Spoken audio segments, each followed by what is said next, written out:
কি অবস্থা, দেশে নির্বাচন হইব নি? ভাই এটা আমরা ওই নির্বাচন নিয়ে থাকলে আমাদের পেট চলতো না।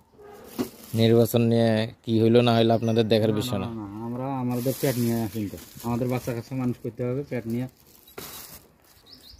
আমার রুজি রোজগার করতে হবে।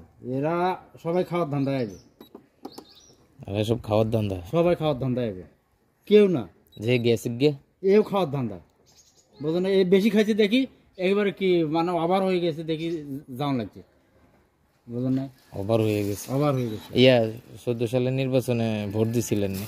ভাই আমি এখন পর্যন্ত ভোট দিচ্ছেন? এখন পর্যন্ত দিতে পারি না।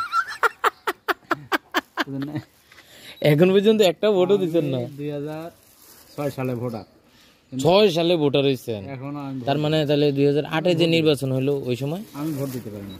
কেন? ওই সময় আমি চট্টগ্রাম ছিলাম, চাকরি করছি, আমি ভোটার হলাম রংপুরে। তো আমি ওই ভোট দেওয়ার জন্য ছুটিও দেয় না, যাইতে পারি না। বুঝলেন না, 14 সালে তো আপনার এলাকায় নির্বাচন হয়েছিল না? তা বলতে পারি না। 18 সালে এবারে নিয়ত করছি যে এবার যেভাবে গিয়ে হইলেও দিবেন নাকি এলাকায় যাই। তারপরও একটা জিনিস ভাই আমি চাই, ঠিক আছে না, আমি মুসলমান, যার ভেতরে একটু কোরআনের আছে, শিক্ষা আছে, তার মনটা একটু হলেও নরম হবে। তার মানে আপনি জামাত ইসলামের ভোট না, দিবেন? আমি চাই যে মরার আগে, মরবো তো সবাই, কেউ আগে কেউ পরে, এবার ইসলামের শাসনটা কিরকম দেখি। ইসলামের শাসন দেখতে চান? দেখি দোনোটাই তো দেখলাম, ঈশ্বর সাহেবেরটা দেখি না, এই দোনোটাই তো দেখলাম, তো একবার ইসলামেরটা দেখি।